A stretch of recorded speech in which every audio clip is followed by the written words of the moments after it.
So, hi everybody. I have a big issue here. I don't know, like, I can't even see the chat. This is all a big mess. Wait.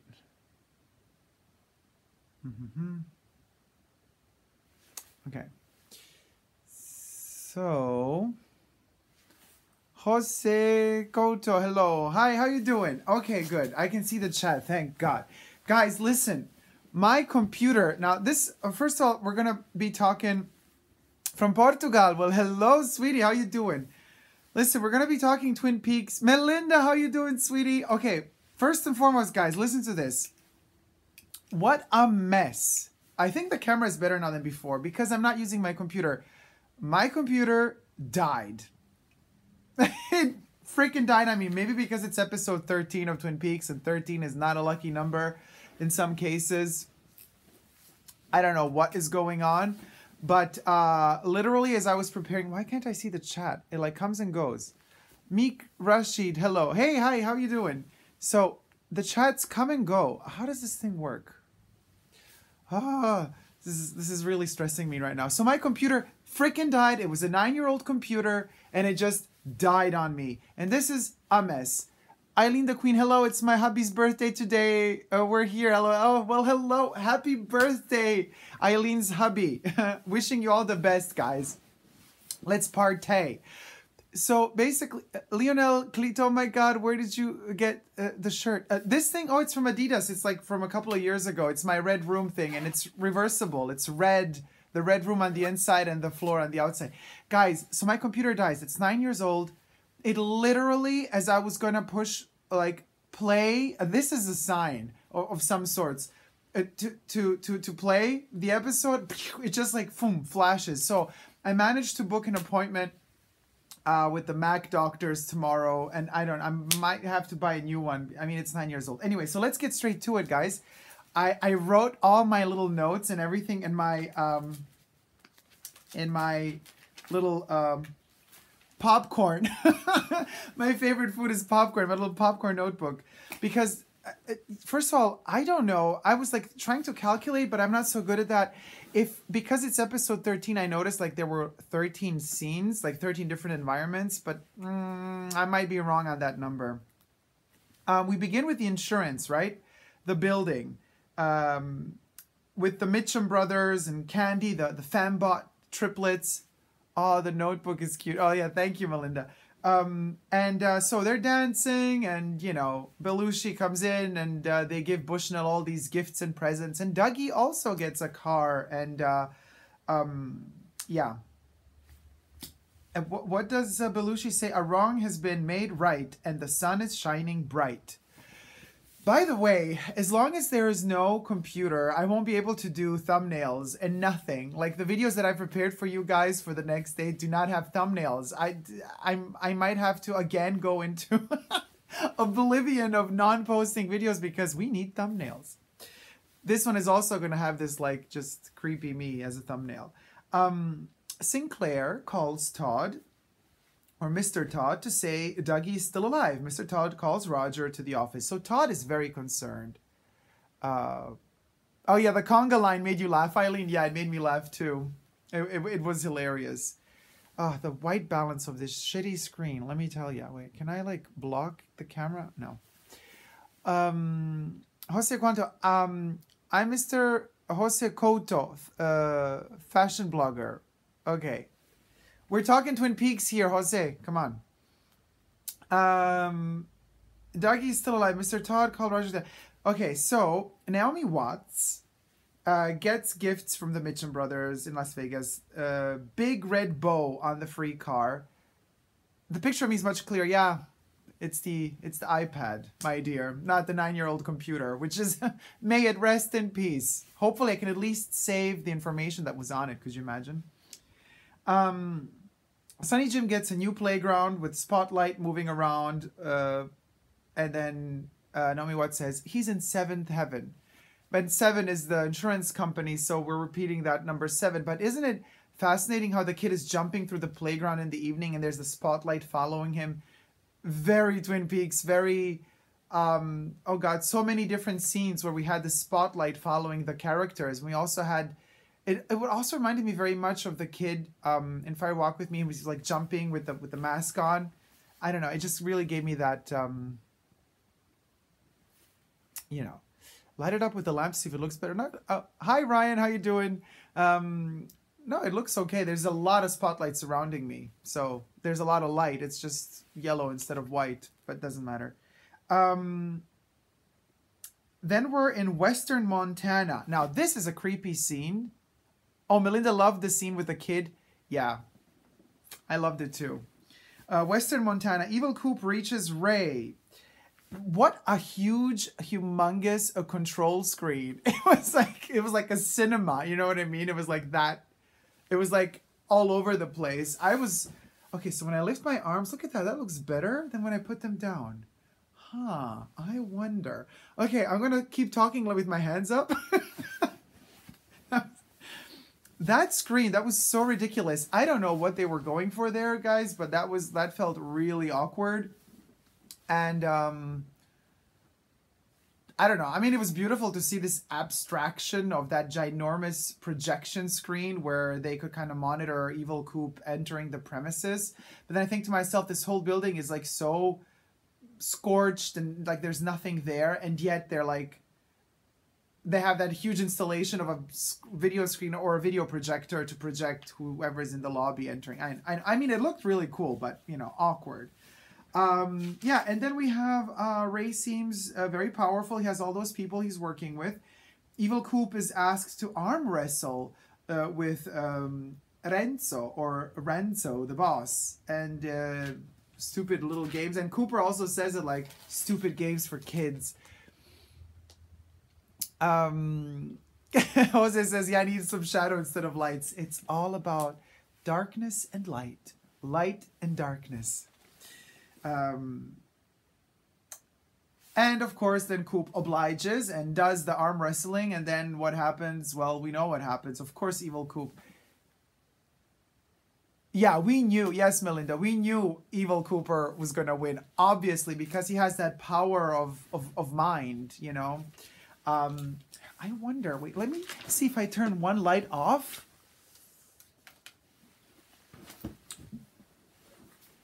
You know what? I think the problem is, okay, we're going to get really dark in here. I'm going to turn another light. Let's see if I turn this to the side, but now it's getting like, woo, more than the purple room. Now it's like, let me turn this light on the side. This is so funny. Okay. How does it look now? Shadow here, light there, whatever. It felt kind of awkward because like Evil Cooper is, that chair is light. Yeah, the chair is like, woo. You know, he has that power, that the willpower, you know. It felt like so awkward. He could control the mind. He could control the spirit. He could do whatever he wants to do with whatever. Nick Solan, hi. Hi, Nick. How you doing? Hopefully this time around you could stay with us. You don't have to work, or I don't know what you're doing usually. And of course he wins. But first typical for Bob, you know. Bob needs to play with his victims. Wait, move a little bit here. Can you guys see the lamp and me and everything? He plays with his victims. Before he kills Renzo, he literally messes with his mind like good old Bob, only good old Bob could and would. And I don't know, he messes with us too, obviously, because we're just waiting for him to kill him. Just like we waited for Evil Coop to kill, I always forget her name, from the first couple of episodes where he kind of like keeps her in bed and kills her. Nick is in Philadelphia tonight. Home of Gordon Cole and the FBI from part 3. By the way, Gordon Cole was in episode 13. We missed him. There was a lot more Twin Peaks going on. But anyway, the way he just smashes his skull in the end is just so brutal and unfriendly. It's awful. It's just awful to see, and very painful to see. So Jose says, like, I'm enjoying the conversation but not understanding. Hashtag relatable. So you don't watch Twin Peaks? Okay. Ray says he worked. Okay, so basically, Bob Cooper is amazing. I'm on his team. You are, Nick? Oh my God. I don't know if I'm on his team, but I mean, he's just very calm, cool, and collected, and he just gets what he wants. And of course, Evil Coop says, I don't want to be your boss. I just want Ray. If I win this arm wrestling match, which of course when he was going, wait, I want Ray. So he gets Ray. And of course, we know he's going to kill Ray. But Ray gives us some vital information before all that death happens. Because, first of all, we don't understand why. If Jeffries really does exist, and if Jeffries really told Ray, you know, to do what he had to do, and if he really told Ray to also place the ring on Evil Coop's hand, why did Ray not do it? Why did he keep the ring? And then it's fascinating to see that we learn kind of, you know, this information about, okay, Evil Coop tells Ray, put the ring on that particular finger and that particular hand, and then he kills him, as if he's delivering a message back to the Black Lodge, because as Ray dies, the ring disappears and just falls on the floor of the Black Lodge. But then we don't know if Ray disappears. I mean, in spirit, he appears on the floor of the Black Lodge, but we don't see any more. We're not back in Montana to see if Ray is still dead on the floor, or if he indeed disappeared and just appeared in the Black Lodge. What we do see, however, is that we see Mike's hand placing the ring back on the table. As far as anatomy is concerned, I think that was Mike's hand. How did Jeffries get the ring, and how did he give it to Ray? How many of these Owl Cave rings are there? Because Dougie had one too. So that's a bit confusing now to figure out how many rings are there for real. I've noticed that Evil Coop's arm is very dark. It's like turning black, almost like all of those kind of dirty men that are in Twin Peaks. I mean, that are, well, the woodsmen that are, you know, in the past, in the present, and in the future. His hand, when he's like, you know, hand wrestling Ray, it's like so dirty, more than his face is. What is fascinating is, Jeffrey says to Ray that Evil Coop has something inside that they want. Who are they? Are they the FBI, or are they the entities from the lodges? That's something I really would like to know. Then he puts the ring on, he kills him. And then, of course, I love how Ray just is not afraid of Evil Cooper. He calls him stupid. You know, when Evil Cooper's like, okay, when Ray says, I'm going to take something out of my pocket, Evil Cooper says, that depends what's in the pocket. He's like, it's like, I don't know, the coordinates, stupid or whatever.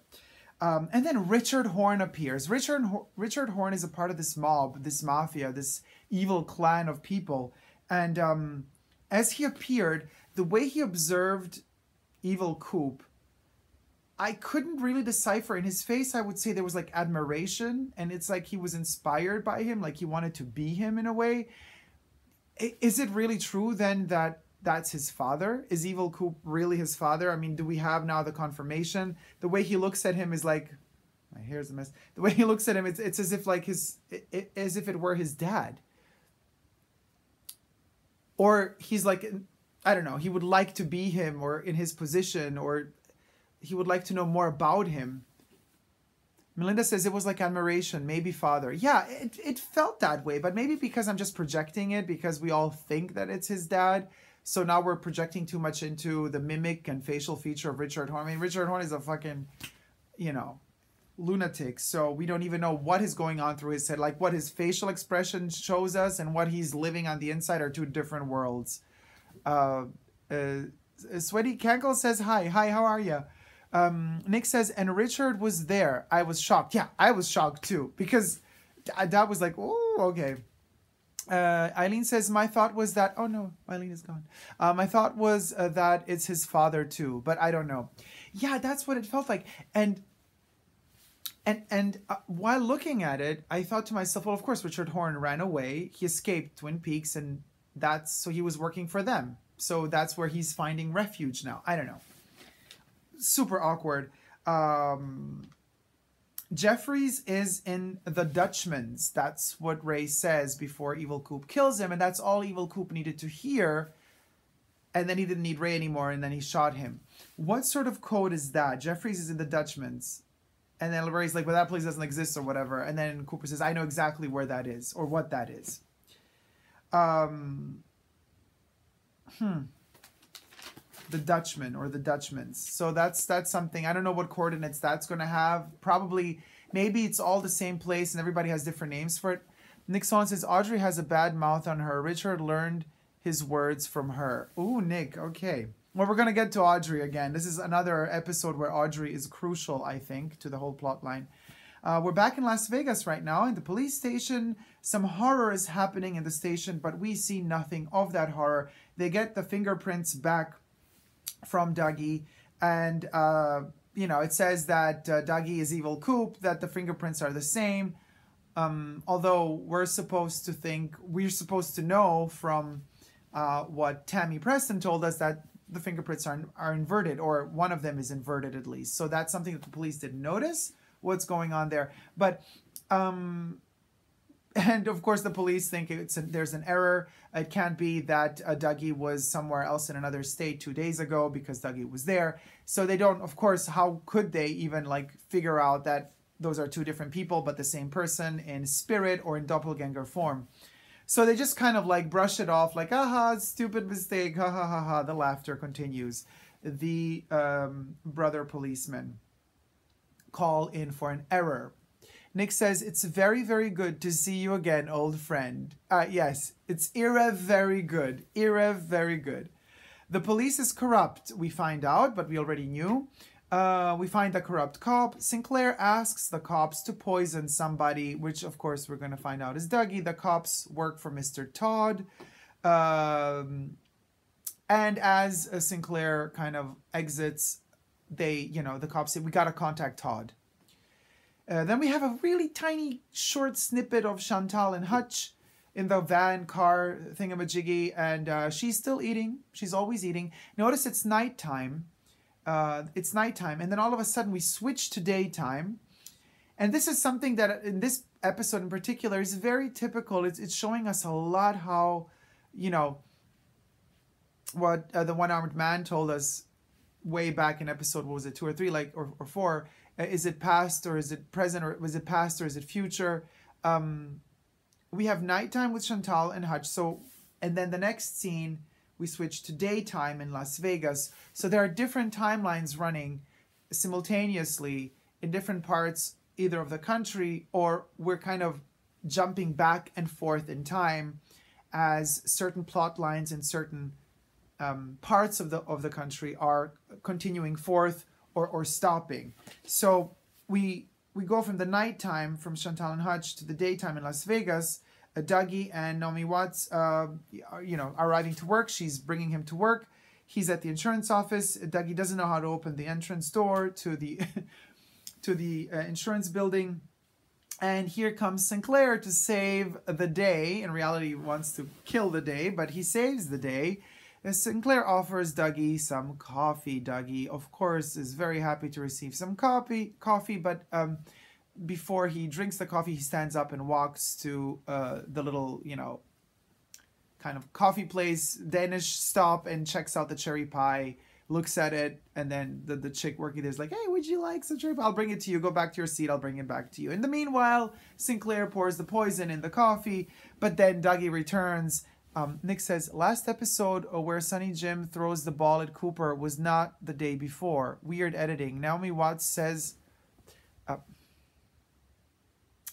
come on. And Naomi Watts says, when you didn't come home last night.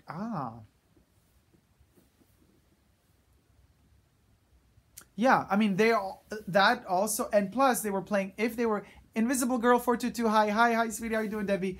I think it has to do with the fact that, well, actually, no, because they were in the backyard, and the backyard now has all those toys and all that kind of amusement park built up, and in episode 12, the backyard, or at least the corner of the backyard where they were playing ball, was empty. So it was indeed another day, but perhaps more in the past even. We can't really say. But what is fascinating is that dandruff, the dandruff saved Dougie. In episode 13, dandruff saved Dougie. Oh, the chat is going so fast, guys.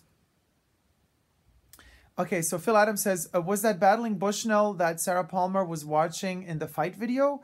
Maybe it was Bushnell. I don't know, but I was so concerned and so like nervous for Sarah and for her finishing her liquor and going back to the kitchen, and I was waiting to see if somebody was tied up on the floor in the kitchen, that I was kind of not paying too much attention to the boxing match. And what's up with the weird electronic glitch where it keeps repeating the same segment over and over? Yeah, well, we're going to get to that in a minute because I'm going chronologically through the episode. Salvador Aceves, hi Dacob, how are you? I love you so much. I love you too, sweetie. Hi, how are you? Jose says, Twin Peaks, it was a movie. Yeah, Twin Peaks was a movie and a series.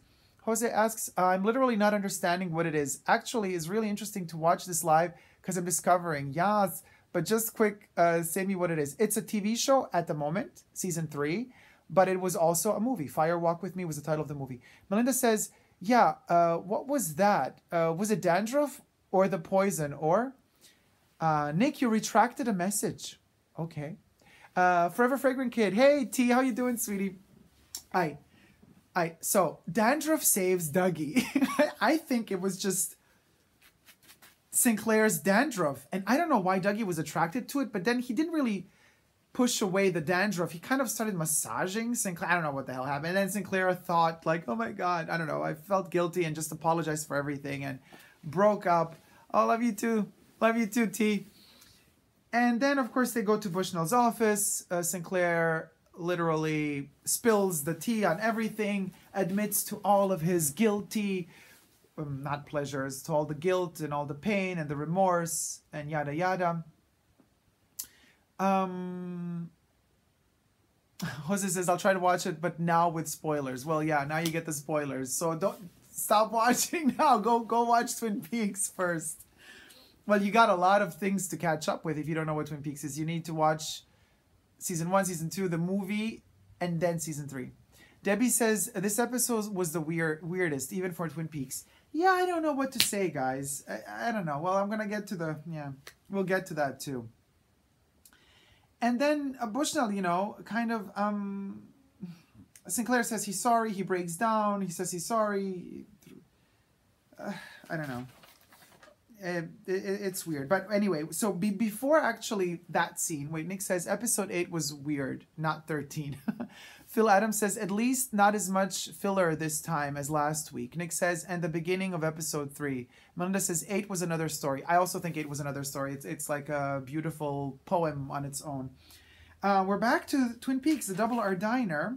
Becky, on the phone with Shelley, says Steven has been gone for 2 days. Now, again, we have this notion of time passing. Last episode, so from 2 episodes ago to now, 2 days have passed, more or less. Well, at least for Becky and Shelley, 2 days have passed because Becky says Steven has been gone for 2 days, or 2 nights, she says. 2 days or 2 nights. Phil says, A definitely was the weirdest. Got a light? So in Twin Peaks, 2 days since last episode, but only 1 day passed in Las Vegas. That's kind of the juxtaposed kind of timeline I kind of noticed. The 1 day passing in Las Vegas and the 2 days passing in Twin Peaks. Shelley lures Becky to the Double R Diner by offering, you know, she says, I'm going to make you some food, tea, coffee, ice cream, whatever. Well, now we go back to Las Vegas again, and now we're with Sinclair in Bushnell's office. So chronologically, now we hit Bushnell's office, and Bushnell admits that he sold, you know, not Bushnell, Sinclair admits that he sold Bushnell to Mr. Todd.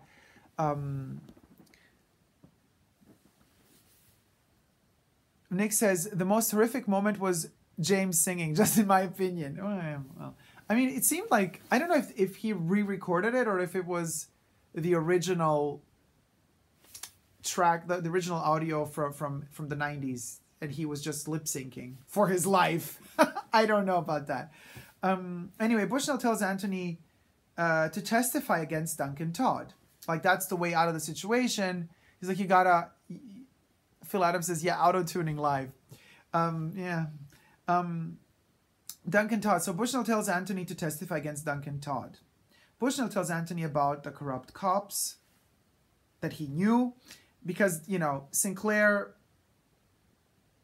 Well, yeah, Anthony... It is Anthony Sinclair. So Bushnell tells Sinclair about the corrupt cops. Anthony says the cops are worse than Duncan Todd. I guess because they have more power, because they're within the legal system. Then we're back to Twin Peaks again, Double R Diner. Now it's evening time. It was daytime when Shelley was on the phone with Becky.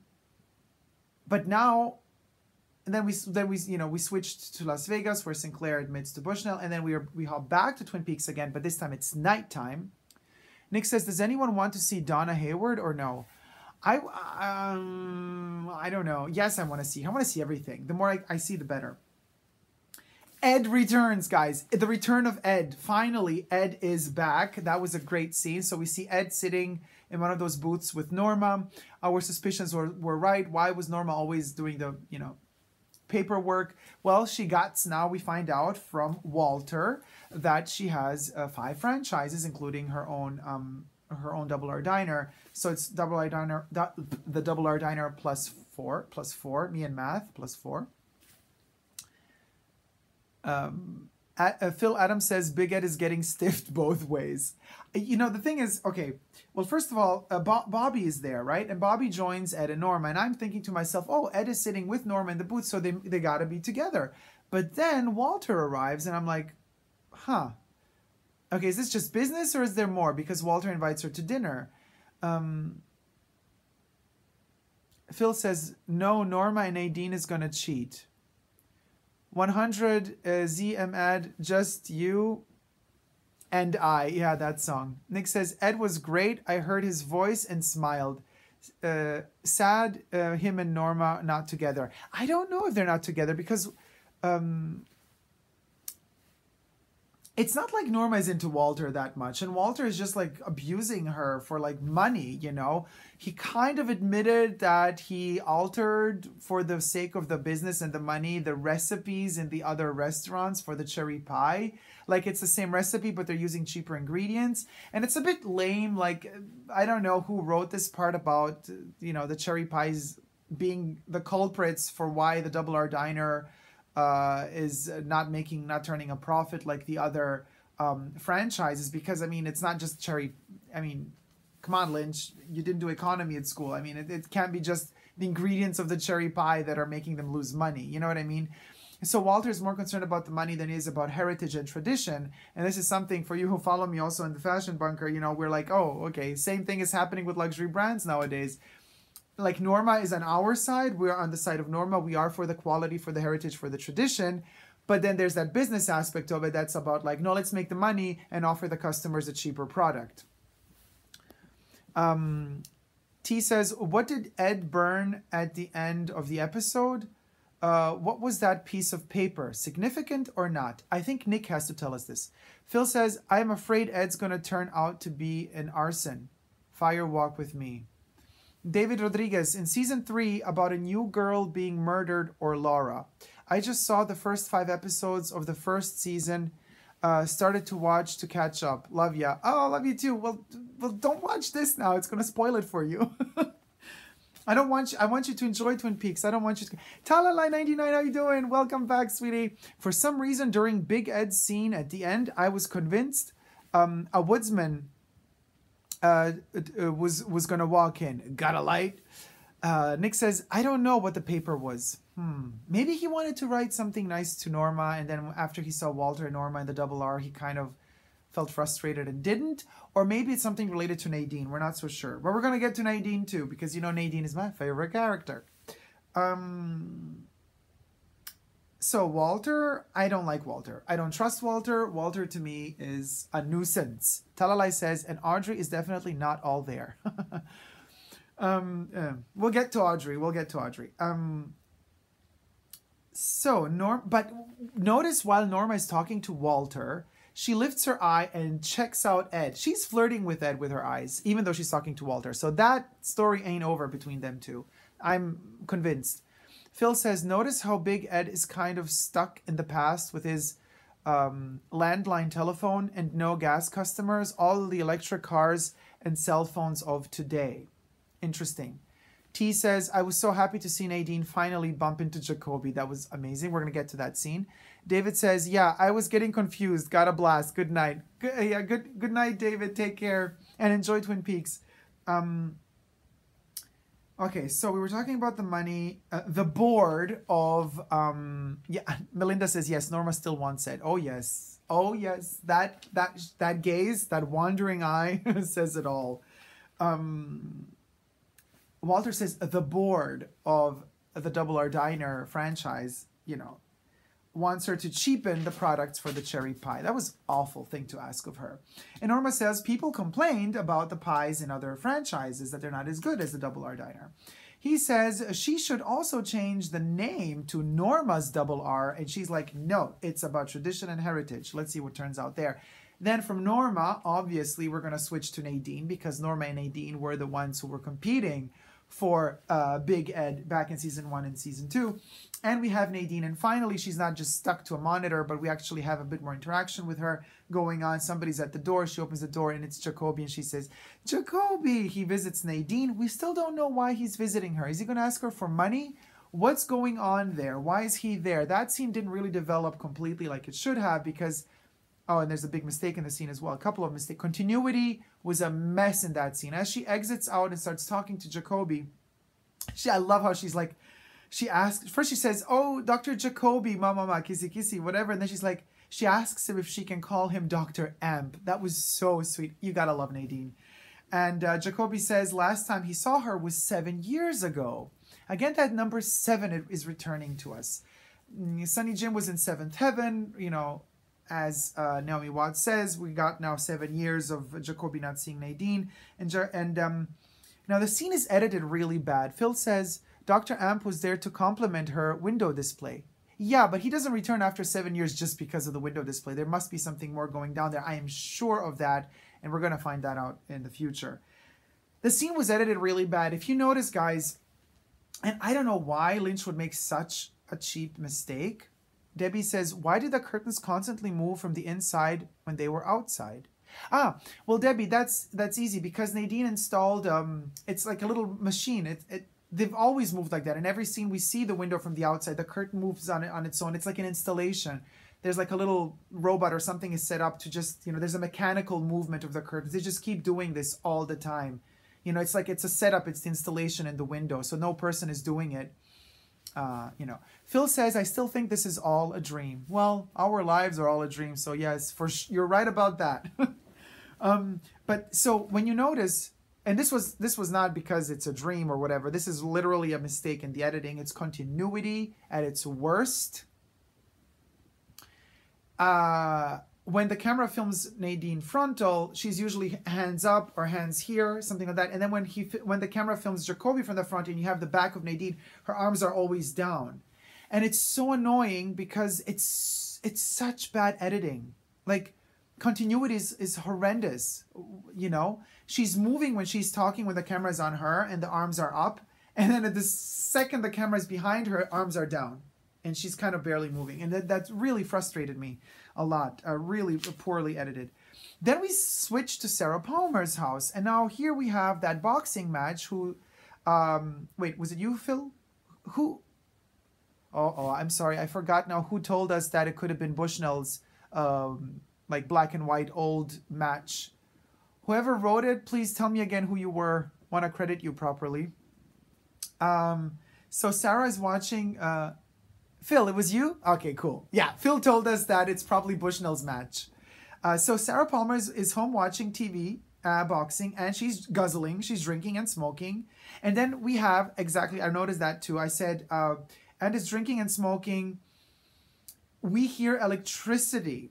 Her bottle is empty. She goes to the kitchen to get more booze. And now, Phil says, but why would that just happen to be on TV? Well, It's all big coincidences. Melinda says, waiting for something to happen with Sarah Palmer, but nothing. I know it was, guys, I am sure something happened. Something went down as Sarah Palmer was with us. We just have to look carefully. I have to see that scene at least another 10 times. Talalai says, hi, Dacob, honey. More timeline mysteries this episode. Bobby tells Big Ed he stumbled upon something from his dad, Major Briggs, that very day. How can this still be the same day? Nick says the boxing fight was on repeat. Oh, it was on a loop. Okay, well, Talalai, first of all, it's not the same day. I mean, it's another day. I think what Bobby did... Oh, wait, Phil says Sarah Palmer has nothing to do with the Vegas group, though. Consciously, I don't think Sarah has anything to do with the Vegas group, but I think subconsciously something is connected inside of her with what is going down in the Vegas situation. Because, you know, she's a very emotional person. But what we were talking about before... Talalai, okay, about Talalai says about the Major Briggs stuff. I don't think that we're still in the same timeline when Bobby was with Hawk and they were like, okay, these are the coordinates, let's go there. I think maybe they already went there and they found out more stuff and Bobby wants to talk to Ed about it now. Or if that hasn't happened yet, because maybe the whole showdown might happen when they all reach the coordinates at the same time.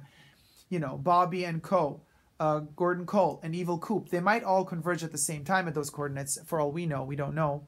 But if we know Lynch, he's not going to give us what we expect, so you never know. T says, the Palmer house always creeps me out. There's something going on there. There's a time glitch or a portal or something happening in that place and with Sarah. Now, guys, listen to me. Notice her body language. I have only seen this episode once and I was super excited every time I watch an episode, and I'm super excited to talk to you guys, to do this live chat right after. So I don't have that time to really kind of like use all my superpowers to literally dive into the episode because I have to watch it several times. But this I can tell you already. The body language of Sarah Palmer changes towards the end of her scene. It's like she goes up, leaves, comes back, then stands up again, if I'm not wrong. And then from this distressed attitude, she changes. Eileen says, me too. I'd be scared to continue living there after everything she's gone through. In the Palmer house, yeah. David says, yes, I would agree. Okay, so something changes in her body. Like she's stiffer. It's like she's a different person.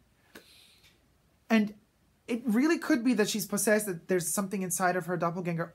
Maybe, you know, maybe really Laura Palmer did exit return, is in her mother. But the fact that there is no conversation, we don't get to see the fact that Sarah Palmer stands up to go to the kitchen, and we've seen in the last episode that in fact there were noises going down in the kitchen and something was wrong, terribly wrong. And Hawk is like, who's in the kitchen? And Sarah's like, no, nothing, nobody. And now they're kind of playing on that. She finishes her liquor and has to go to...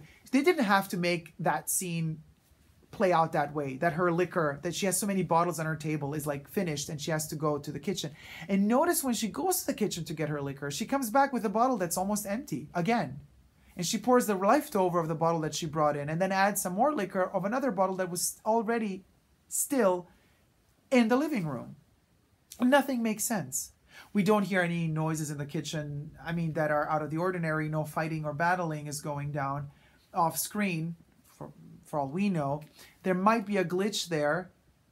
I have to look through it while she's gone. Maybe there's a cut or something. T says, yes, she's always had a psychic capability, sensitivity. Like she can channel stuff, for sure. But I'm thinking on top of that, they might have played with editing here in a way. We're missing something. I'm missing something. Talalai says Lynch was determined to spell out the television being on a loop by showing it. Very peculiar. And then every time there's this ding ding and then there's like electric sound after the noise constantly kicking in. I do believe that there was some sort of warp time happening with Sarah in the living room. And her... And gosh, I have to see that sequence again. I almost had the feeling how incredibly her body language changed. I thought that she was even wearing something different at the end of that scene than she did at the beginning. It seemed darker. I don't know, but I might be totally losing it as well. And then but you know, and this is interesting that right after the Sarah Palmer scene, we jump into the Audrey scene. And it's as if Audrey is telling us what Sarah Palmer is feeling. This is a theory. Now, we know that somebody, you know, some people are speculating that Audrey is still in a coma and she's dreaming all this stuff up. But it's as if Audrey is saying what Sarah is feeling, because she's talking to Charlie, and Audrey's scene was sad. Oh, yeah, that almost made me cry. I didn't cry this time around, but the Audrey scene, like Nick says, Audrey's scene was sad. That was so sad. Melinda says, yes, interesting. And, you know, and also for the people that have said in the last episode that, you know, Sherilyn Fenn wasn't really acting well, I thought she was acting well. We were all expecting too much from her because she was missing for 12 episodes. But this episode, she nailed it. And I'm sure they shot both scenes in the same day. So it's not like, you know what I mean? She was acting well in both scenes. What did Charlie mean about ending her story? Yeah, Talalai, that's a very good question. I'll get to that. But so basically, Audrey's still asking Charlie what Tina said. Audrey delivers to us the title of the episode, number 13. Like, what is that exactly, Charlie, or whatever the sentence is. And Audrey says, I feel like I'm somewhere else and like I'm somebody else. I'm not sure who I am, but I'm not myself.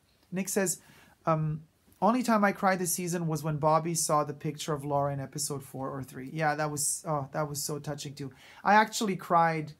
The first time I cried was when I saw the log lady, when she appeared the first time. It got to me. It shook me because it tore the ripples. It tore apart fiction from reality. It cut through me because that was Catherine Coulson really ill on her deathbed being filmed for season 3. That got to me so hardcore because I was prepared to watch fiction, and then all of a sudden reality hit me. Oof, I cried a lot. I couldn't hold it together. I lost it. I kept crying. T says, yes, I teared at seeing the log lady too. Melinda says, me too. So Audrey, you know, Audrey seems to have forgotten where the roadhouse is. And that's also very fascinating.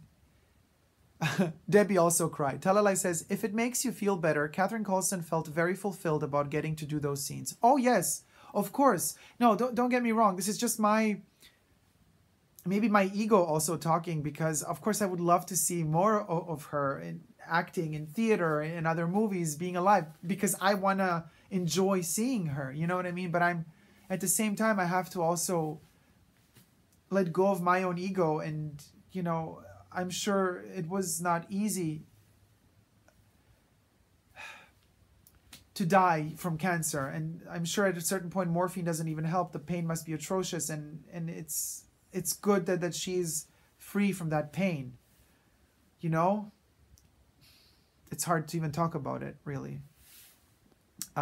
David says, I just read that Albert Miguel Ferrer died in real life. Is that correct? I'm so sad. Yes, David, Miguel Ferrer died also of cancer after completing the shooting of Twin Peaks Season 3.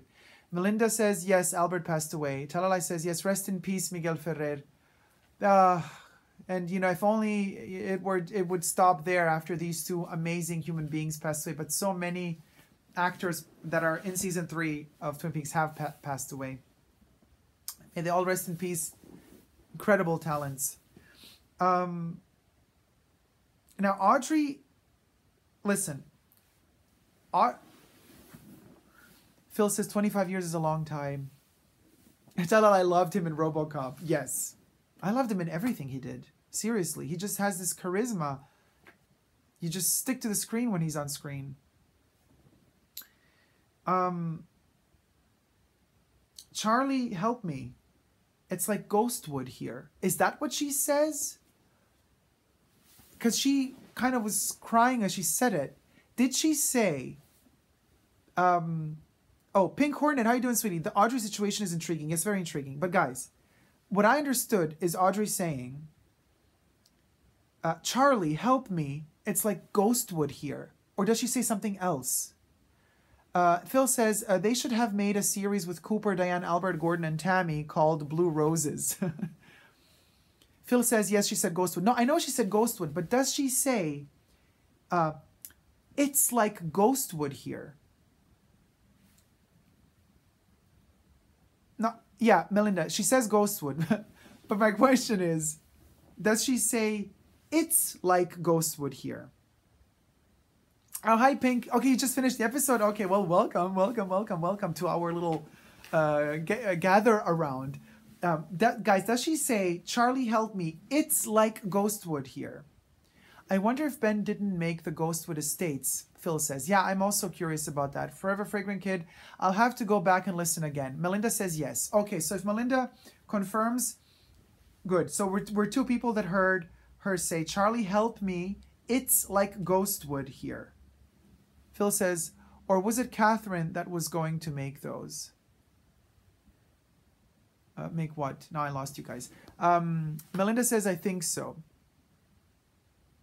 Eileen says that Charlie acts like Audrey's psychiatrist. He does in a way, but also to me, he acts like a puppet master. It's as if, because at one point he says, Phil says, who was building Ghostwood Estates? Well, Ghostwood was not, the Ghostwood project was not supposed to happen anymore because, well, because Catherine Martell, well, she wanted to buy all the grounds again. Well, it was all this kind of money exchange and money washing. But, yeah, Phil, the Horns or the Martells. Well, in the end, Benjamin blocks it all because he, you know, the pinecone weasel, he kind of like uses the weasel to kind of, you know, protect the whole land. So he blocks the production, but Ghostwood remains Ghostwood.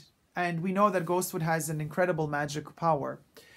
Nick says, if David Lynch only watched the pilot and Fire Walk With Me before writing the new show, should we forget everything else? What do you mean, Nick? Phil says, those weasels, LOL. Yeah, I love the weasel scenes from Twin Peaks Season 2. Audrey, listen, very, very spooky. Eileen says, yes, definitely calmly pulling her strings. Oh, Charlie pulling Audrey's strings? Yes. David says no. What do you mean, David? No about what? I mean, I have to scroll down or up. I don't know. Where David, where's... David says, I just read that Albert died in real life. Is that correct? That's the last comment you made. And now you're saying no. Nick says, David only watched those before he wrote the new season. David Lynch only watched those before he wrote the new season.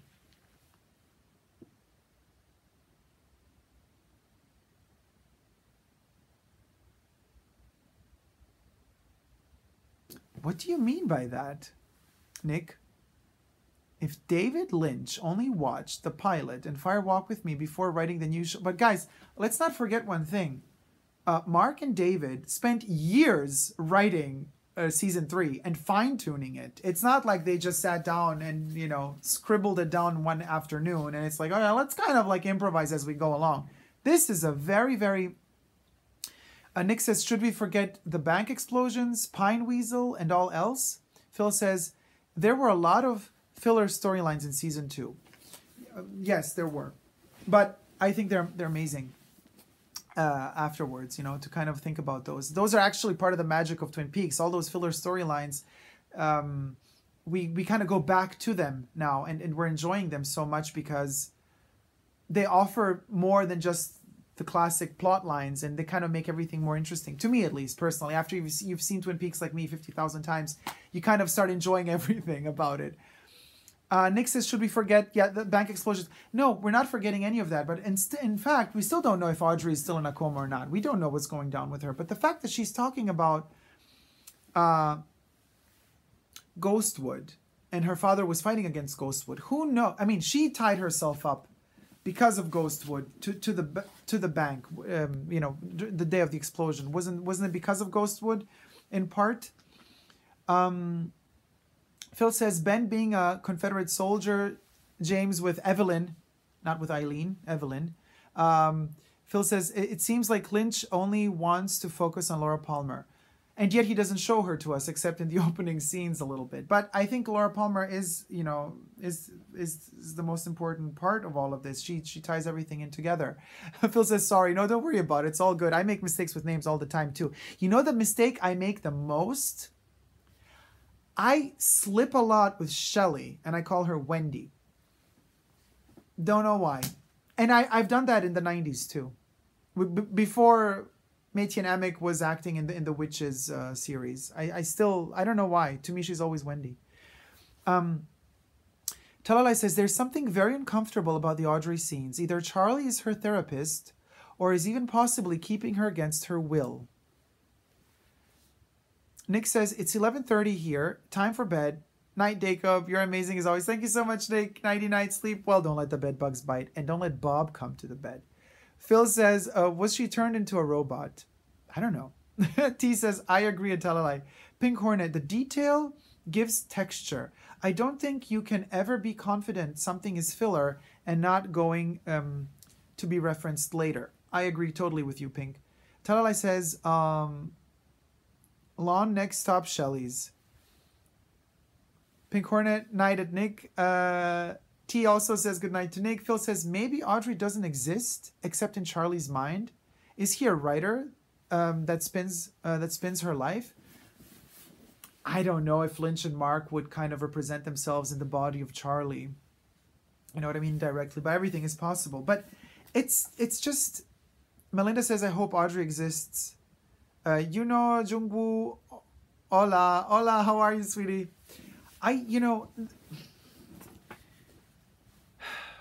There is a code in that Audrey scene. There is a message there. There's something is very, very wrong. And she's so sad and she's so devastated and she's so lonely and she's so fragile in that scene and she's so confused. And to me, it kind of mirrors Sarah Palmer. It mirrors what is going down in Twin Peaks in general. It mirrors the state that we, the audience, the viewers are in, because we feel like that as well. I mean, I feel like that completely. Melinda says, she said she doesn't know who she is. Yeah, that's what she said. And actually I wrote down, she says, I feel like I'm somewhere else and like I'm somebody else. I'm not sure who I am, but I'm not myself. Debbie says, glad I'm not a stoner. These theories are boggling my mind. David says, after tonight's episode, it seems that everyone is in their own reality. Any thoughts? I think they're in some sort of joined conscious reality. Like all of them are in some way joined. They're all together in this precipice. Because at this point, I'm really calling it a precipice. We're all like falling. Pink says, we all live in our reality. Yeah. Phil says, everything in the Audrey scene looks like it's in the 1940s. The clothes, the furniture, except it's in color instead of being black and white. Pink Hornet, sorry, our own reality. Yeah, we got it. And then we passed to the Roadhouse, and then did you notice that the guy that presented the 9 Inch Nails also presented James Hurley? Like the only people that got a presentation were them two.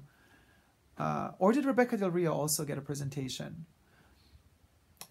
Phil says they had color film in the 40s. Yes, actually they did. And there are some really rare pictures. Hal Brandt.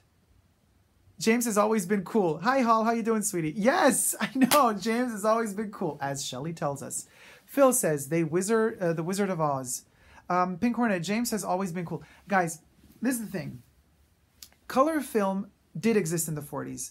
There's some really old school, really, really old archival material. This sounds like spooky, but whatever. Who could afford it back then? And who could afford it back then other than Hitler? There are a lot of shots, really spooky to see him kind of just enjoying his time in the mountains with Eva Braun in color. And those were not, it was not a negative that was colored posthumously, but that was actually color film. So it was extremely expensive, but in the 40s there already was color film. So Phil, you're completely right about that. So we get the Roadhouse, the little guy. I don't know if he also presented Rebecca, but he did present Nine Inch Nails. And of course, who else is as big and important as the Nine Inch Nails? James Hurley. So he also got a presentation before he starts singing. And it was amazing to see him sing. Except I mean, I don't think James has the same voice that he used to have back then. So this must have been a lip sync of sorts. Or it's been auto-tuned in some way, Phil says. The Nine Inch Nails. Yeah, the Nine Inch Nails. I apologize, Phil. Phil, you're right. But so with James, when he starts singing Just You and I was waiting. I was just waiting for that camera to pan and to show me who are going to be the two girls. Hal says it was the original recording from season 2. Okay, gotcha. I thought so because it really felt like the original recording. And I was waiting for those two chicks. Talalai says, speaking of Wizard of Oz, Lynch is using Dougie as a Dorothy. Interesting. Pink Hornet, Rebecca wasn't given a special announcement. So it was only the Nine Inch Nails and James. Of course, they're both extremely famous. But I was waiting for... I was thinking two chicks were going to show up as his kind of counterpart. And then, bam, camera shows us the two girls. And I was a bit disappointed because... I mean, they were both brunettes because we also got two brunettes in, you know, when James actually in the 90s sang for the first time, Just You and I. We also got, you know, we got Madeline and we got Donna, and they were both brunettes. And now we got two brunettes again. But they were so different from, I don't know, from Donna and Laura. Hal says they should have had the two different Donnas as the background singers. Yes. Oh my God, Hal, that's brilliant. Could you imagine? That would be the original Donnas. I would have bowed down to Lynch for that, but you know, could you imagine the two original Donnas? One of them is nice, and the other one is like the doppelganger of herself in real life. And I'm not going to mention any names of these actors because you know exactly who's the nice one and who's not the nice one. Talalai says, think about it. Dougie has needed to get brains, a heart and courage, and has found all three. Now to go home, he just needs his shoes. Ah, that is very Wizard of Oz. Phil says, Richard got all the way from Twin Peaks to the Montana farm in that crappy car? Well, you don't know. Maybe he kind of killed somebody on the way and got a better car. Pink Hornet, they were dressed in the same style as Maddie and Donna. T says, yes, said Hal. Eileen the Queen and Talalai, interesting. Now, what do you think, guys? You know, all of these like side characters that pop up in the Roadhouse at the end of every episode. And I keep writing down the names of the people they talk about. This kind of like sideshow telenovela going on, which I will be interested in maybe in a year or two when I really start digging into every detail after I've seen every episode 50,000 times, like I'm doing with, you know, like I did since the 90s till today with the first two seasons. But why does the camera, so maybe we have seen this in the past episodes, that the girl that starts crying watching James sing, she at one point turns and looks at the person sitting opposite her at her table. But Lynch frames the scene very carefully, cut very close to her here, so we never see who she's looking at. He does not want to show us who that person is. Who is that person? Now I really want to know who that person is, and I'm sure it's something important. Why would they crop that scene that way? Why would she... Who is that girl again? I mean, I think we've seen her before. Maybe she was in the scene when Shelley said James has always been cool, like in episode 2, 3-ish.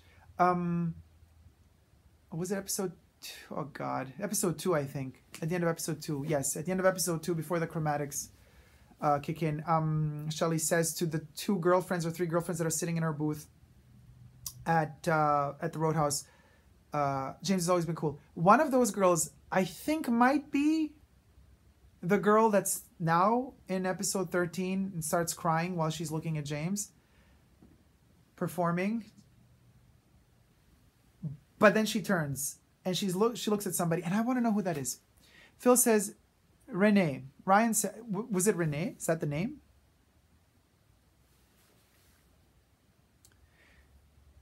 T says, she was sitting at the table with Shelly and another girl. Yeah, back then, but not tonight. Or was she sitting there tonight as well? Oh my God, guys, epiphany. So wait. Are we rewinding back to episode 2? When James walks into the Roadhouse, Shelly and the chicks are sitting in the booth. Did James arrive because he had to perform that night after the Chromatics in the Roadhouse? Is he wearing the same stuff he wore in episode 2? So did we rewind back to episode... Are we in episode 2 again? You know, Lynch, Mark, David, Mark, are you watching us? If you are, I think you're like laughing your asses off right now, watching all these obsessed, crazy people that adore Twin Peaks so much that are analyzing this to death. I'm sure them two are just like having the time of their lives right now until the end of season 3. They're going to be enjoying watching all these silly videos we're making. Hal says, yes, we are jumping around in time. For sure, we're jumping around. Hal, I think you missed the beginning of our chat today because I was mentioning like the jumping in time, which was so apparent in particular in the scenes where you, like, for example, Chantal and Hutch are in the car. It's nighttime, and then we just jump to, you know, daytime in Las Vegas again, and then we jump to daytime, Twin Peaks, Shelly talking to Becky on the phone, and then the next scene it's nighttime already. Bobby is in the Double R diner with Ed, and it's night all of a sudden. So things are switching really quickly, but I really wonder if episode 13 is a direct connection to episode 2, as far as James at least is concerned. I'm going to have to check out episode 2 again to see if James is wearing the same clothes. Phil says everything is on repeat. Melinda is laughing her ass off. Debbie, I think it's time for me to binge watch the past episodes. Oh, yes. Guys, my mom is coming to the bunker, to the Purple Room, to stay with me for a couple of days. And she hasn't seen any episode yet because she's not very tech savvy. But my mom, also avid watcher of Twin Peaks. When I was a kid, actually, she allowed me to we watched together. So she's like, Dacob, so basically I'm gonna watch with her the first 13 episodes. She's arriving tomorrow, so I'm gonna have a marathon with my mom of 13 episodes, and I'm gonna initiate Mama Dacob to Twin Peaks season 3. I'm so excited, and it's going to be really fascinating to see all the episodes in one go. Pink Hornet says the time theory blows my head. Yeah, my head exploded 50,000 times since season 3 began. Talalai says, told you, Dacob, time is all over the place and it's been spelt out. Speaking of which, anyone else like to think the old boxing match featured battling Bud Mullins? Yes, somebody has mentioned it. I think Phil mentioned it first. Ryan says, did you guys discuss the reflection in the window during the credits? No, we didn't. But I also forgot to mention the reflection of Audrey Horne while she's talking to Charlie. Did you notice that reflection? That's a fascinating reflection. But now that I got Hal here, I wanted to ask him a question. Wait, but Hal also says, Dougie is still partying with the brothers. But in between, he was playing baseball with Sonny Jim. Yes. And in the evening, he's with Naomi Watts again, you know. And that spotlight is following the kid. And we know that spotlight. We know that spotlight from so many different scenes. That spotlight from the Killer Bob killing. That spotlight from the woods, you know. And now it's on Sonny Jim. Very, very fascinating. And now I forgot what I wanted to ask all this. Oh my God, guys, I'm loving you guys. So many comments. This is so beautiful. So Hal, I think you joined us after we discussed the scene with Sarah Palmer. Did you also notice the change in her body? There's a glitch there. There's a change in her body language. She is all, I don't know, more melted in her body language. But then all of a sudden, you came in late. Yes, I know you came in late. But listen, this is the thing. In the beginning of the scene of Sarah in her living room, there are glitches there. Like, it's a long scene, and it's not long just for the sake of being long and not showing us anything. I think it's been premeditatedly cut out in a way. She changes body posture. She changes body language. A Sarah Palmer at the beginning of the scene is not the Sarah Palmer from the end of the scene. Because at the end of the scene, it's like at the beginning, she's like all confused and like, oh, let me get my guzzle. I got my little owl here. She's like, oh, you know, taking the stuff. And then, did you notice at the end, she's like this. She's like more like in it. It's a different Sarah Palmer. And Lynch is playing with that notion of kind of, in the past episode, Hawk is asking her, what's going down in the kitchen? Is anybody there? And she's like, no, nobody's there. And of course, in episode 13, she has to, with all the bottles she has on her table in the living room, she finished the liquor and she has to go to the kitchen to get some more. Of course, they're playing with our notion of, she's going to the kitchen. Are they going to cut to the kitchen? Are we going to see what's in the kitchen now? But of course, they don't cut to what's in the kitchen. Her moods were all over the place in the grocery store and with Hawk. Totally. Definitely. Of course, she has a split personality in the grocery store, which was very obvious. But in today's episode, it was so much more subtle. Check her body language. She's an incredible actress. She actually keeps, for me, Sarah, episode 12, and Sarah in episode 13, kept Twin Peaks together. It's her that saved the episode to me, personally. I mean, yes, of course, it was all beautiful, but she really, yeah, Grace Zabriskie, no words to describe the talent. Wow. And, you know, one of my subscribers, she's very sweet. She actually commented on my last video and she said she didn't know because she doesn't have a Blu-ray player. Oh, 100 is Matt says Sarah was eating creamed corn. Anyway, so she told me she never watched In Between Two Worlds. And I told her, I gave her a link. It's on YouTube. You can actually see the black and white part when the actors are actually in character. Frozen Luxury, how you doing, sweetie? Ryan says, it did look like creamed corn or mac and cheese. I prefer mac and cheese, to be honest with y'all. But, and I told her, go watch In Between Two Worlds because what Sarah Palmer says there, what Lynch made her say there, is actually the key to understanding what is going down with her right now. And to think, the DVD, when did it come out? The Blu-ray, 2014. I already made a video on that back then. And I said, in the review of the Blu-ray, I said, guys, if Twin Peaks were ever to return, this is going to be fundamental. What is she saying to us here when she's black and white, explaining to Lynch how her life is now, is so fundamental to understanding what is going on with Sarah Palmer right now. It's still a mystery, of course, and obviously, but, and you should all check it out. If you don't have the actual Blu-ray, don't worry about it. Just YouTube it. Twin Peaks, In Between Two Worlds, and you're gonna see. Ryan says her performance in that short was so great, incredible. But all of them, all Ray Wise also incredible. You know. Pink Hornet, where is Bob? Now he has been removed from Mr. C. Is that what Mike Jeffries was looking for in him? I think Bob is still there, guys. He's there. He's still in him. He's still in Evil Coop. Totally still in him. So, where were we? Okay, so the girl that's crying in the Roadhouse, watching James. Who's sitting in front of her? So you guys really think that it's really Shelley, and kind of Lynch is hiding from us the fact that we're back in episode 2 again? And then Ed's gas station, gas farm, whatever.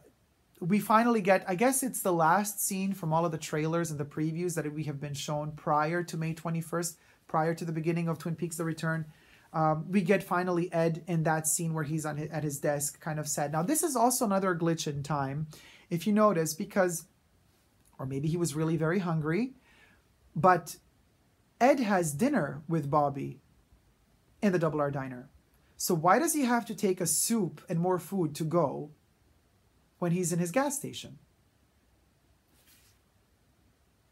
Maybe he was just more hungry. I don't know. Or maybe he lost appetite when he saw Norma with Walter.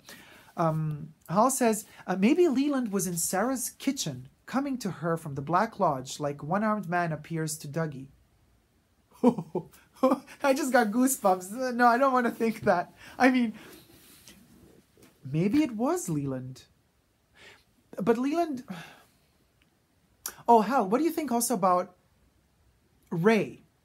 Because Lynch, okay, so once Evil Coop kills Ray, the ring disappears and appears in the Black Lodge. We get it. But then we don't have a camera shot again of Ray dead in Montana. We have Ray appearing in the Black Lodge on the floor. But I wonder, is his body also still in Montana, or did it disappear from Montana like the ring disappeared from Montana? That's something I would also like to know, because and also, why did Ray not put the ring on Evil Coop's finger after he killed him, as Jeffries instructed him to? You also, yeah, Hall also wondered if Ray disappeared. Yeah. And again, Lynch on purpose didn't show it to us. Guys, this is something, I was talking to the vlog lady. You guys know Emma? I think you do, right? Everybody knows Emma. She's incredible. And Emma, sweetie, if you're watching, a lot of love to you. Shout out to you. Guys, check out her channel. She's amazing. So I was chatting with her the other day, and about episode 12. And I mentioned in my video, Hal says Emma is great. Yeah, she's a sweetie. She's a lovely, lovely, gentle, sweet soul. And extremely, extremely intelligent and talented lady. Very, very heartwarming. And I mentioned in my episode 12 thing, I said, you know, I feel so emotionally detached. So many times I feel like they're pulling me out of Twin Peaks, and it doesn't feel good to me oftentimes. So Emma wrote me and she said, you know, Dacob, you're so right. I also feel that as well. And then I wrote her this huge message, and actually I'm going to make a video on that topic, but I could also mention it here briefly. I said, you know, everything has been pre-calculated, premeditated, guys.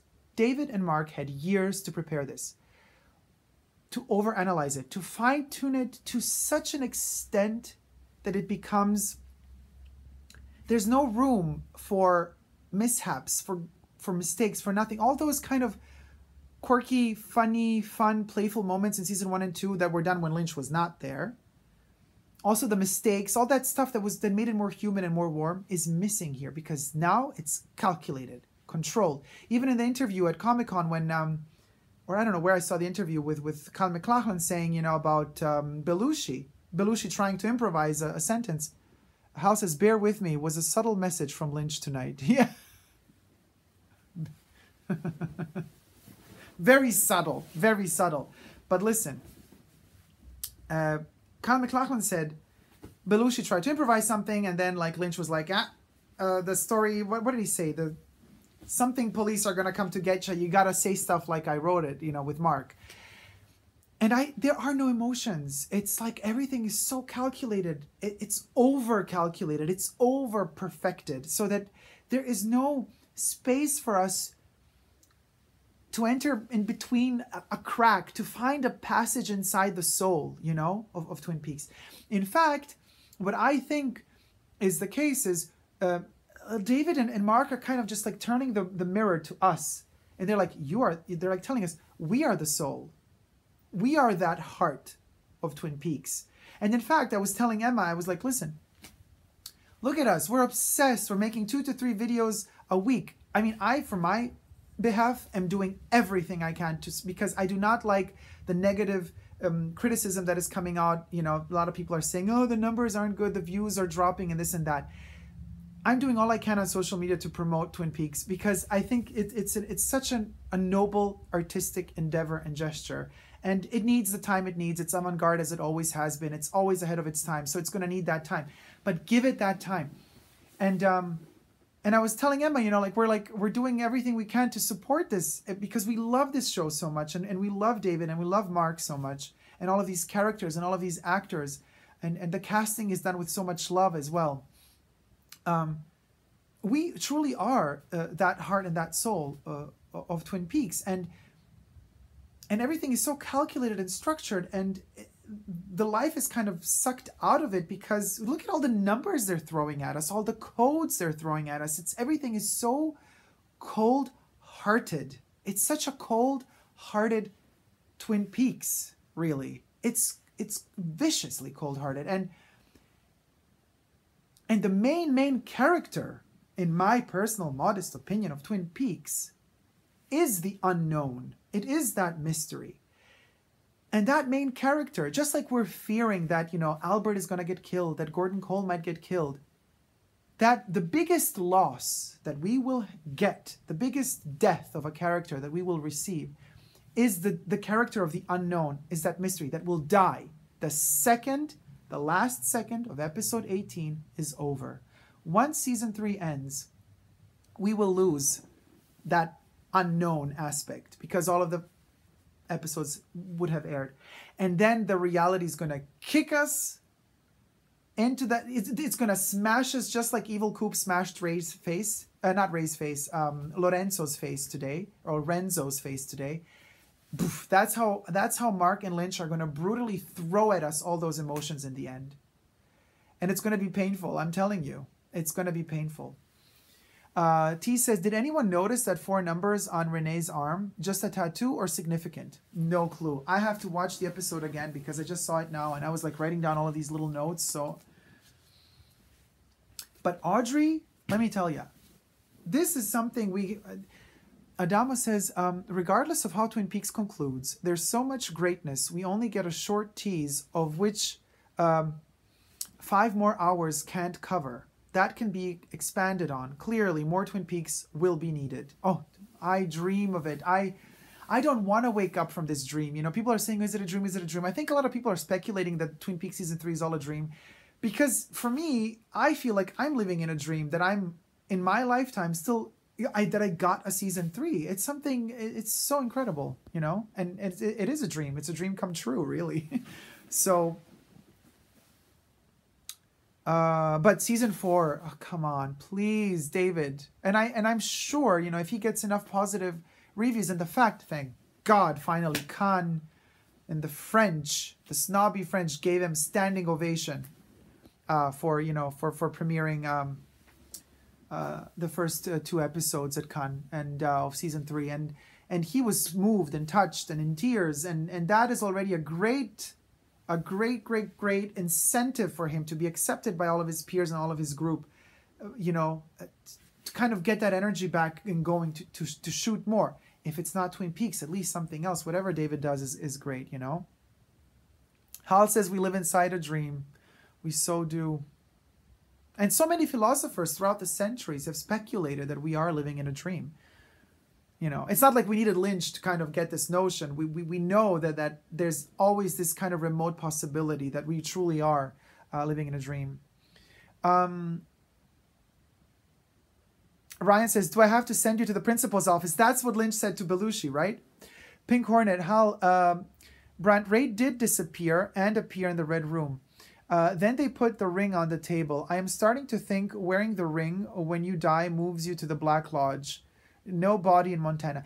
Pink, we didn't see the body disappear. We didn't. We just saw the body appear on the floor of the Black Lodge, but we didn't see the body disappear from Montana. We just saw the ring disappear from Montana. But I have to watch it again. Ray didn't put it on Mr. C, the ring, because the woodsman scared him before he could do it. Yeah, true. Phil says, great art is interpreted by the people that view it. Oh, totally. Ryan says it should have been on Netflix. Well, I mean, you might sell it to Netflix after it's done on Showtime. I mean, season 3. T says, did anyone notice the 4 numbers? All right, we get that. Adamo says, right, we read that. Pink Hornet, you've convinced me. I've never watched Twin Peaks, so I'm going to start with the original series. One of my favorite movies is Wild at Heart. David Lynch is so cool. Wild at Heart is incredible movie. And yes, please do me a favor and watch Twin Peaks. It's incredible. T says, when you mentioned Cold-Hearted, it reminded me. Melinda says, or will Twin Peaks continue? I hope. Phil says, so many series have come back from the dead this year. X-Files, yeah, but X-Files was tragic. The return of X-Files. I mean, I felt sorry for the entire team. What was that, guys? Honestly, like, did you like the return of X-Files? Phil says, there isn't the Black Lodge. Isn't it the waiting room? Well, it's the waiting room inside the Black Lodge. Eileen says, you do a fantastic job facilitating? What do you mean facilitating? The facilities? Would you like to use the facilities of the Purple Room? Adamo says, I myself would want 6 more hours of part 8 alone. A modern 50s horror dwelling on the origin of it all. Oh, tell me about it. Episode 8. And it's not an art piece that you see once and you're like overflown or overflooded with it that you don't want to see it again. You crave it. You want to see it all over again. So the way Lynch structured it, he learned from his mistakes from Inland Empire, even though I love Inland Empire so much. But, you know, it's not a movie I kind of gladly go to like once a week and watch it all over again. It's something I watch, you know, from time to time, bits and pieces. But episode 8 is... Oh, my battery's dying. Great. We got that as an issue as well. How am I going to fix this problem? Wait a second. Episode 8, guys. I'm talking while I'm invisible. It's the magic of technology. Am I there or am I not there? That's the question. Is the girl in part 8 the one who coined the term Blue Rose? I thought that could be her, but you never know. It might not be her. God damn it, guys. I can't plug in the electricity. Lynch, help me. I need electricity. Okay, now I'm going to have to hold the... This is embarrassing, guys. I'm holding the electricity. So, a lot of people have speculated that, actually, and I'm thinking that's a possibility. That the woman that coined the term of Blue Rose case or Blue Rose was kind of patient 0, the first one infected with whatever that thing was. But oh, you're a great host on live streaming. Gotta go, catch you later. Thank you so much, Eileen. Talalai says Sarah's television sucked out all your electricity, Dacob. Let me tell you, Sarah alone sucks out all my electricity because I just gladly give it to her. She's incredible. Jack Rabbit's Palace. It is about the bunnies.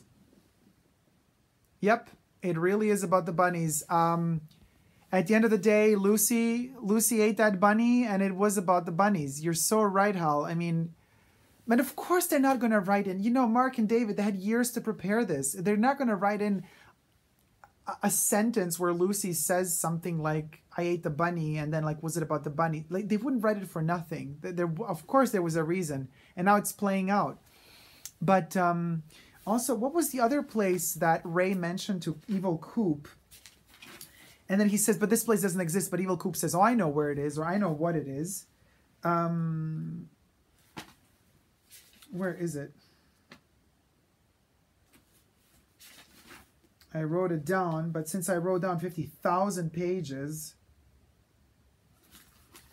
Huh. Somebody write... Good catch. Oh, I missed... Wait, let me see... you are sinking. Yes, I am sinking because I'm holding the electricity in my hand, guys. This is so Lynch. I'm literally holding a crackling electricity socket in my hand to facilitate this whole live stream. I hardly see your face. Yes, I'm shrinking just like Dougie, the real Dougie. I'm shrinking like Dougie. Good catch, Hal. There were also 2 little bunny figurines in front of Sarah's television. Ooh, Talalai. Listen, Talala, you have sniper vision. Sniper vision. Hal said, Cam already did his reaction vid. I was unable to do it tonight. Back next week, hopefully. Ryan says, The Dutchman. Yes, thank you, Ryan. It was The Dutchman. Now, listen. The Dutchman. Could that be Evil Coop's version of the rabbits? And they're both going to meet at the same spot? Debbie says he's messing with us. T says yes. To Talalai, Phil says the Dutchman's Lounge. Yes, the Dutchman's Lounge. Pink Hornet, glad you're here with us, Hal.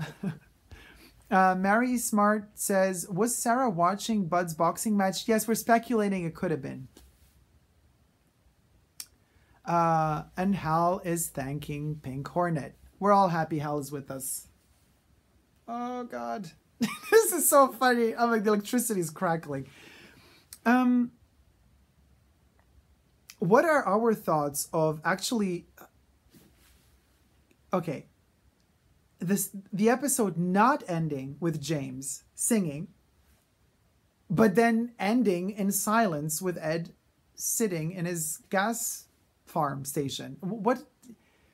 Why? I had the feeling that was added in just to not end an episode with another song, but to kind of add a little bit of something more. Unless, again, there's a reasoning. You know, as I said before, Ed actually just had dinner in the Double R Diner. Why would he need more food to take away? And then somebody mentioned a reflection. I did not notice a reflection in the glass of the gas station. Talalai said, might be a reference to the Flying Dutchman, a story about a ship that is doomed to sail forever and never go anywhere. Hal says, Big Ed's debut in season 3, a way to spotlight him and the sadness he has. Oh yes, beautiful, definitely beautiful scene and very moving and touching, and this kind of, he was always a relatively introvert guy, even in season 1 and 2. He's kind of one of those people that is very synchronized with himself. He's very in the zone with himself, and this has not changed. We see him still very peaceful with himself, even here. The sadness is very palpable, but with all of them are so sad. I mean, Twin Peaks it's definitely a place where there's so much pain and sadness at the moment, and it's just, I don't know. It's almost painful to watch certain scenes. Seriously, today, watching Audrey for me was very painful. I have to admit, it hurt me. It really hurt me. Pain and sorrow, Hal says, yes. A lot of pain and sorrow, but in a way that it's like, it's so disillusioned, that pain and that sorrow. It doesn't feel like something that is easily solvable. It's a pain of the soul. You know, it's like, it's what, you know, in Portugal, and we have a couple of people from Portugal watching us. In Portugal, there's a very specific word to describe that sort of longing and pain of the soul. It's called saudade, or it's saudade, actually. That's the term for it. And it's there's actually music. There's a whole music movement made in that term. And that's what Twin Peaks has become to me, like this never-ending, weird pain of the soul that is ongoing in a loop. And every time it spirals, and when it starts all over again, it kind of spirals a bit deeper, and it goes deeper. And it's just like I'm sinking here on my chair. Melinda wants to know what Ed burned. I don't know what Ed burned. We're all thinking about it. The lyrics to James' song, yeah. David, yes, what did Ed burn? Ryan, I'm not sure what Ed burned. Maybe the cover of the matchbook. T is laughing to Talalai's comment that Ed burned the lyrics to James' song.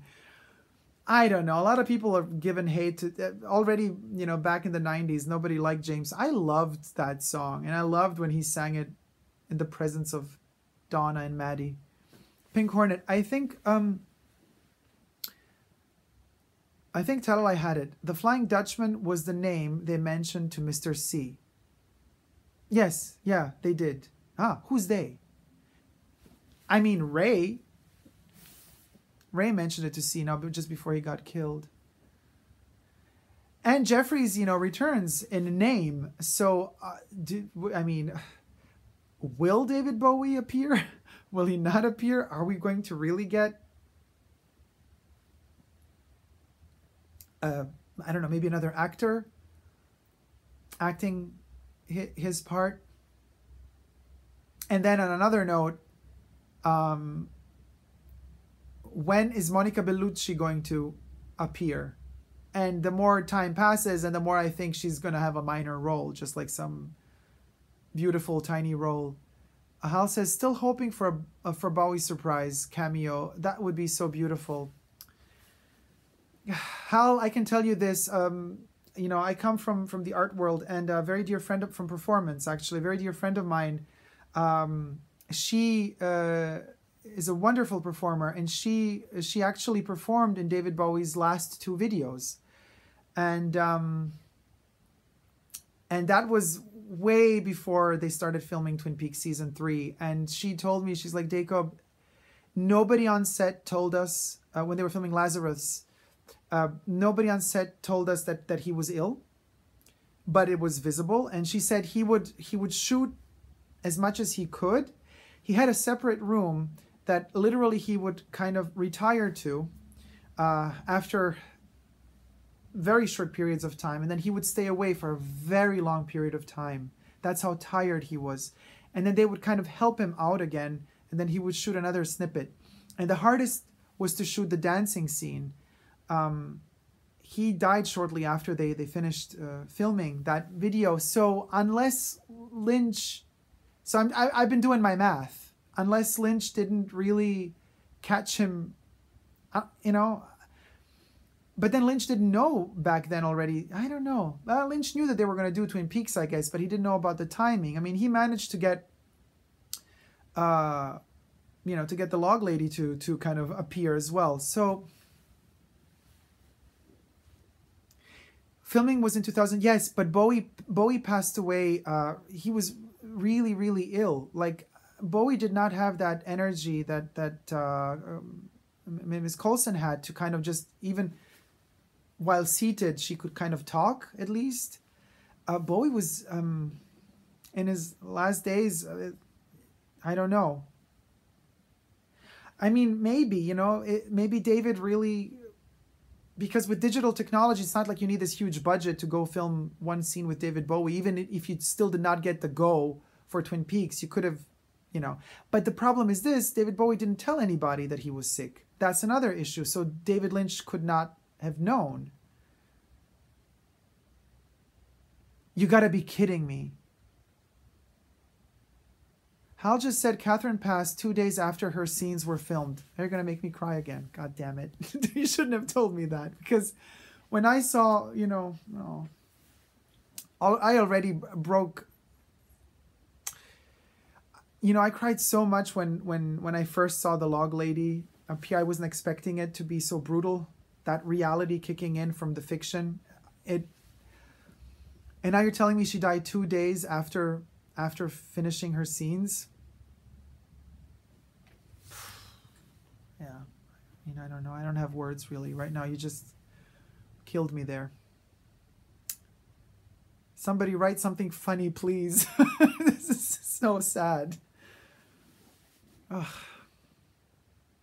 I'm so happy that we got to see her and that her legacy lives on. That's at least, that means the world to me, and I'm sure to her as well, because if she, you know, and she knew, she's a very giving artist. She knew how much it meant to all of the fans of Twin Peaks, this entire world, all of us, you know. She knew how much she meant to us. She knew how much the Log Lady's character, how much she meant to us in our lives. She's so fundamental. She's so vital and so full of life, you know. And then to see her so void of that, physically drained of that life in those scenes, that's what kills me every time I see them. But I see that the spirit is strong and the will is strong, and that gives me hope, you know, that we are not just body, that there's so much more after the body is gone, that there is this spirituality that goes beyond that transcends the body. And I think if there's one special message that Catherine gave us, it's definitely that. She gave me that strength to believe, you know. T says, grab a shovel and we'll dig out of that shit, Dacob. Yes, Dr. Amp, you're my Dr. Amp, Forever Fragrant Kid. You're definitely my Dr. Amp. Can I call you Dr. Amp? I love when Nadine is like, Dr. Jacoby, can I call you Dr. Amp? I'm such a huge fan. That's hilarious. So beautiful. Oh my God, guys, we've been talking, well, I've been talking for 94 minutes and you've been writing for 94 minutes. We should call it quits here at this point because we've said it all. Is there anything you would like to say to conclude this Purple Room session? Like the red curtain? Well, this is purple. It's the Purple Room. Oh, by the way, Why, you know why I said Session? It's does anybody know Shay St. John from YouTube? One of my idols. Unfortunately, the guy who did her, he passed away. But the videos are still all online, and I love Shay St. John. Session. Loves this Twin Peaks community. Oh, we love it all. Hal, it's just... And honestly, humble servant, really, because it's about delivering, sharing that love, and getting the message out there that the more people watch Twin Peaks and the more chances we get at getting another season. Let's not forget this. Let's not forget this, guys. Let's not forget this. And I know, you know, as far as my channel is concerned, I do this for love. I know that when I post and I've been posting Twin Peaks videos since 2014, since the day I made this channel. And my Twin Peaks videos are the videos that get the least amount of views, but I don't care. I keep doing them for the love of it. And already today, if you've noticed, guys, a couple of people that follow my channel that saw me live and kind of came, they never watched Twin Peaks, and now they're going to watch it because we've promoted it to them. And this is amazing. We're spreading the voice and the love, and that's all that really matters in life, guys. And you know, I end every video by saying never give up on love, and I'm ending also a Twin Peaks video by saying never give up on love, even though I'm shrinking and sinking deeper and deeper. Talalai says, have a good week with your mom, Dacob. Hope to catch you for episode 14 and talk about more bunnies, and good night to all of you sweet dwellers. Forever Fragrant Kid says, you are single-handedly responsible for getting me into Twin Peaks. I am? Wow. What an honor to get Forever Fragrant Kid into Twin Peaks. But now you're hooked. And for good reason, because it's the best show ever made. Invisible Girl 422, aka the Debbie, one and only Debbie. Yes, thank you for hosting this. No one I know ever watched it. Melinda says, Twin Peaks lives forever. Oh, in our hearts, as long as we're alive, it will live too. So guys, thank you so much. Oh, Hal, yes, another together forever in love. LOL. Hal, if I knew how to sing, I would sing it to you. But if I sang it to you, I think we would all kind of skip back to episode 8 and we would be inside of that nuclear explosion. My voice being the nuclear explosion. My voice is like Garmonbosia. If I start singing, people will puke. T says, yes, is one of my all-time faves now. Good. As it should be, because Twin Peaks really is the best thing ever. Take care, Miles Hopewell says. Thank you, you too. Rick Roll Dacob? What's that mean? Rick Roll Dacob. Just you and I, Dacob. Oh, Hal, sweetie. Melinda, good night, everyone. End it with a song, Dacob. No, you don't want a nuclear explosion, Melinda. You don't want me to sing. Maybe one day. Guys, listen, when the last episode airs and we're all going to be super sad and we're going to cry and going to be teary-eyed, I'm going to pop a bottle of champagne. We're going to drink together, and then I'm going to get a bit tipsy and I'm going to sing. God damn it. But it's going to be a sad song, because what can you, what sort of happy song can you sing at the end of season 3, you know? It's going to be devastating for me. I don't know how I'm going to make it through the night. Enjoy your mom staying and your Twin Peaks marathon show. Take care, and don't put on any strange owl rings. No, but I have a strange owl tissue box in case I have to cry. Marcy Dotes. Oh yeah, that's a good one. Yeah, who? Oh, is that the Debbie? Is that how owls sound? Who? Yes, champagne and singing. Oh my God, T, that's a great idea. We should sing a David Bowie song at the end of Twin Peaks. Ooh, which one? We got to figure out. Is it going to be something from Ziggy Stardust, or is it going to be something from his later works? I would love to be able to sing the song he did for Lost Highway. But like that, his voice is so sublime there. I can't. Anyway, guys, thank you so much for tuning in. I'll see you next week. Scary monsters and super creeps. How? I even have, where'd I, it's in the other room. I have to get David Bowie's, I even got the last record. I have all of his records, but I got the Black Star. Listen, guys, thank you so much for everything. My computer died, so this is iPad situation, and I'm going to be, tomorrow I have an appointment with the computer doctors. If I might have to purchase a new computer, which ain't in the budget at the moment, god damn it. Hal says Black Star is the best. Oh yes, Black Star is the best. And And Elke Leute, that's the name. She's actually from Belgium. Elke Leute. She is the lady, my friend, that is dancing and choreographing in both of the videos from Black Star. And she told me the news from behind the scenes. Debbie says, night, night, Dacob. Good night, everybody. Love you so much. Take care. And I shall see you soon somewhere either in the purple or in the red rooms. Love you all. Take care. Bye.